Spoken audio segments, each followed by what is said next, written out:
sudah kenal ibu-ibu perempuan-perempuan yang ada selama 15 tahun ini. Sehingga saya dilamar, terserah Bapak Ibu semua, saya tidak ambisi mau maju bupati. Saya dilamar oleh partai politik yang mungkin Bapak Ibu semua saya tahu di sini sebagian tidak cocok. Gitu. Terus terang awal saya tahu karena saya juga sosialisasi kalau membawa penyakit partai ini juga saya ditolak. Kamu saya nggak mau kamu karena kamu PDIP. Nah,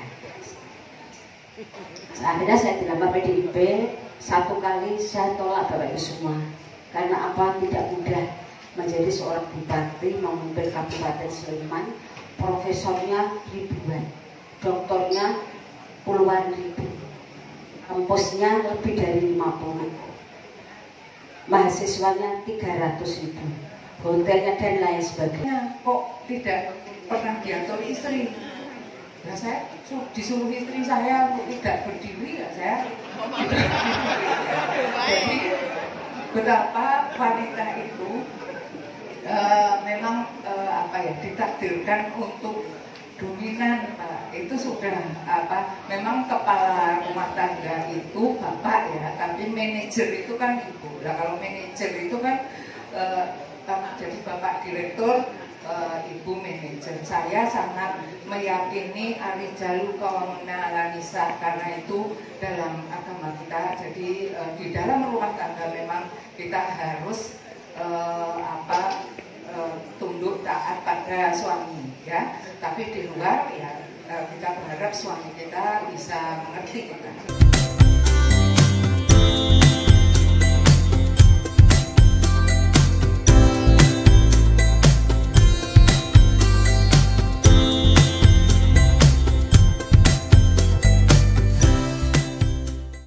Tidak hanya baik saja, tetapi harus melakukan sesuatu. Yang melakukan sesuatu itu dasar pedomannya adalah menjadi manusia yang bermartabat, yaitu manusia yang selalu iman dan takwa, yang tadi tanda tanyanya sudah saya sebutkan sebelumnya. Kurang lebihnya saya mohon maaf, ketupat kecemplung santen sudah berlebat kalau nyuwun pangapunten. Wassalamualaikum warahmatullahi wabarakatuh. Saya oleh Mbak Titi bahwa ini tema yang sangat menarik tapi berat gitu. Karena kuat itu seperti apa, bermanfaat itu seperti apa, dan bermartabat seperti apa, itu kupasannya sudah disampaikan oleh Ibu Mutia tadi. Jadi kenapa orang Islam harus kuat? Kuat itu tidak selalu dalam bentuk pengertian fisik, tetapi juga imannya harus kuat supaya nggak tergoda dengan money politik. Nah, kalau dalam pilkada misalnya itu juga kuat dari godaan ketika menjabat. Makanya saya melihat kalau Ibu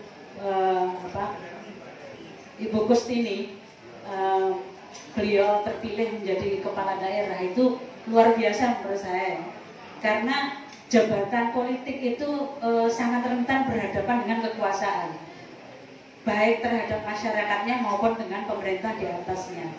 Jadi itu sangat berat ya.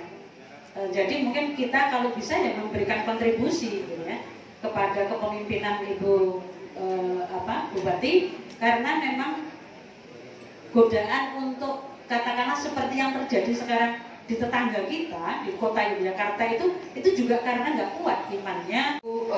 Bermanfaat itu artinya berguna bagi orang lain. Kalau bermartabat itu kita punya posisi tertinggi sebagai manusia, gitu ya. Manusia mungkin banyak sekali tingkatannya. Kalau di dalam Islam memang nanti kita memang beda-beda ya. Kita di dalam Islam itu ada disebutkan posisi sebagai mukmin, sebagai kafir, sebagai munafik ya, kemudian fasik ya. Jadi memang kita itu tidak sama. Nah, ini yang dimaksud panitia adalah kita harus menuju pada umat yang bermartabat, artinya umat yang mempunyai posisi tertinggi gitu ya. Sebagai manusia itu kita punya posisi tertinggi. Berguna saja tidak cukup, gitu ya. Jadi kita mungkin berguna baik sama tetangga, baik sama orang lain, tetapi kalau tidak bermartabat itu tidak cukup bagi bagi umat yang dimaksud oleh Nabi Muhammad SAW. Kemudian bagaimana umat yang bermanfaat itu? Di depan saya ada Pak Malik Usman ya, jadi yang guru saya sebetulnya ya, yang suka membetul-betulkan kayak seperti suami saya suka membetul-betulkan kalau saya salah. Jadi kalau saya di depan beliau agak grogi gitu ya. Nah, jadi nanti Pak Malik aja yang baca ini Al-Qurannya ya, yang baca ayatnya. Saya takut salah soalnya. Jadi ada hadis yang mengatakan sebaik-baik manusia adalah yang paling bermanfaat bagi manusia lain. Jadi untuk menjadikan kita bermartabat itu harus manfaat dulu bagi orang lain. Bagaimana agar kita itu bisa berguna bagi orang lain? Itu bisa dimulai, tidak harus seperti saya yang jelas mengajar gitu ya. Ada adik saya itu tidak bekerja tetapi kesibukannya jauh lebih saya. Kakak ipar saya, Ibu Siti Aminah itu ketua PDA Sleman ya, yang beliau lebih sibuk dari saya. Artinya adik dan kakak saya ini tidak bekerja tapi memberi kemanfaatan yang luar biasa pada masyarakat. Itu bisa dimulai dari keluarga, kemudian lingkungan tempat tinggal kita, organisasi lokal, daerah, dan nasional. Sebetulnya kalau ada Ibu Bupati saya ingin usul ya, jadi ada sesuatu yang ditinggalkan oleh Orde Lama itu. Kenapa? Karena semua perizinan ditarik ke pusat gitu. Jadi daerah itu dapatnya yang kecil-kecil gitu. Terus tiba-tiba muncul ini gerakan ya, ada gerakan asosiasi gubernur seluruh Indonesia itu menolak Undang-Undang Cipta Kerja yang kemudian diakomodir oleh Menteri Dalam Negeri. Beliau mengatakan oke, nanti akan saya kurangi porsinya itu melalui PP katanya gitu. Di PP-nya kemudian dikurangi, terus masih kurang gitu. Ditekan lagi akhirnya apa? Dikeluarkanlah Undang-Undang Hubungan Keuangan Pusat Daerah nomor 1 tahun 2022 yang di pasal 189 itu mencabut semua pajak daerah dan retribusi daerah yang diatur di Undang-Undang Cipta Kerja itu dicabut dikembalikan ke Undang-Undang 28 2009 pajak daerah dan retribusi daerah. Nah saya bilang ini daerah itu jadi kesulitan kalau terus-menerus Jakarta itu beda-beda haluan gitu. Karena kan bikin perda pakai uang, butuh energi untuk memusyawarahkan. Kemudian tiba-tiba nggak bisa diberlakukan. Nah ini beberapa DPRD datang ke kampus, nanya konsultasi.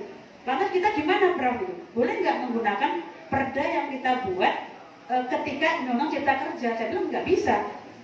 Nanti jadi persoalan.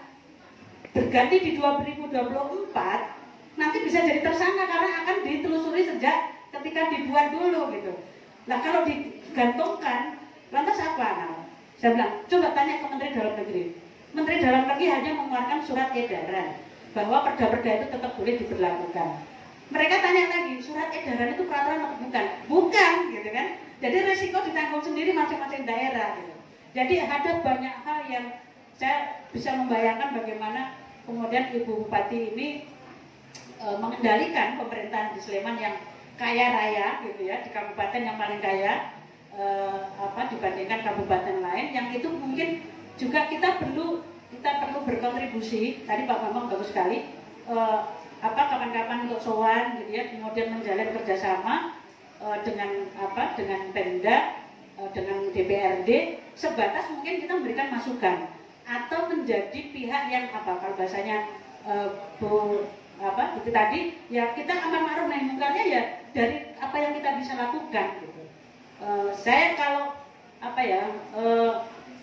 saya mengatakan kenapa demo kok dilarang gitu ya, karena datang itu dari KSP minta diskusi di kampus, kemudian minta supaya mahasiswa nggak demo. Saya bilang, Pak, UI itu yang mendirikan tokoh bangsa semua, mulai dari Pak Karno, Hatta gitu ya, yang semuanya namanya dipatrikan di gedung-gedung kami. Terus tiba-tiba ada hal-hal yang tidak boleh kita sensitif gitu ya. Padahal saya waktu itu di UGM ingin menjelaskan kalau alasannya COVID, penanganan COVID kurang bagus itu nggak bisa untuk menjatuhkan presiden. Karena menurut konstitusi yang bisa menjatuhkan itu kalau pelanggaran hukum dan sudah disebut di situ gitu. Tetapi karena orang ini terlalu sensitif gitu ya, ingin menjadi pendukung Pak Jokowi itu terlalu sensitif, jadi pokoknya ada judul saja itu sudah bermasalah gitu. Nah akhirnya terornya masuk gitu ya.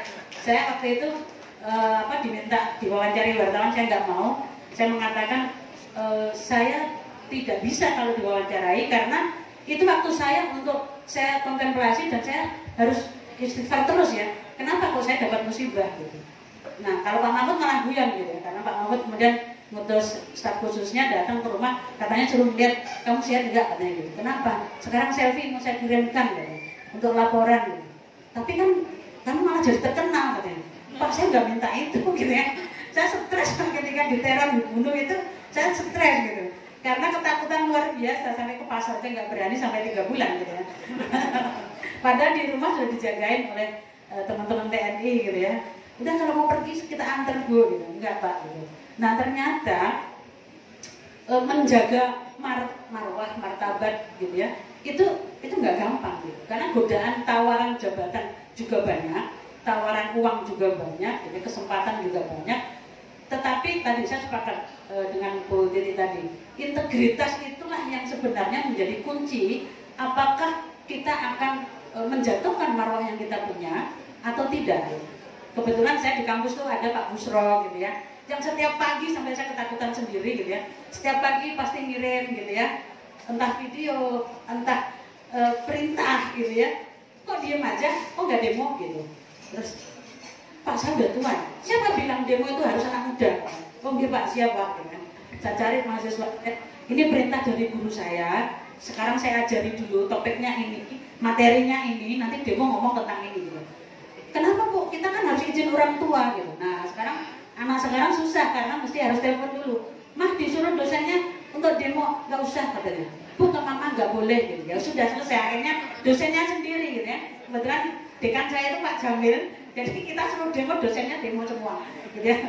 Jadi itulah yang tadi nggak bisa kita untuk bergerak membangun umat itu sendirian, nggak bisa. Pasti ada kebersamaan bersama-sama untuk membangun umat gitu ya. Untuk menjadi lebih baik itu ayat Muslim mengatakan bahwa mukmin yang kuat itu lebih baik dan lebih dicintai Allah daripada mukmin yang lemah, gitu ya.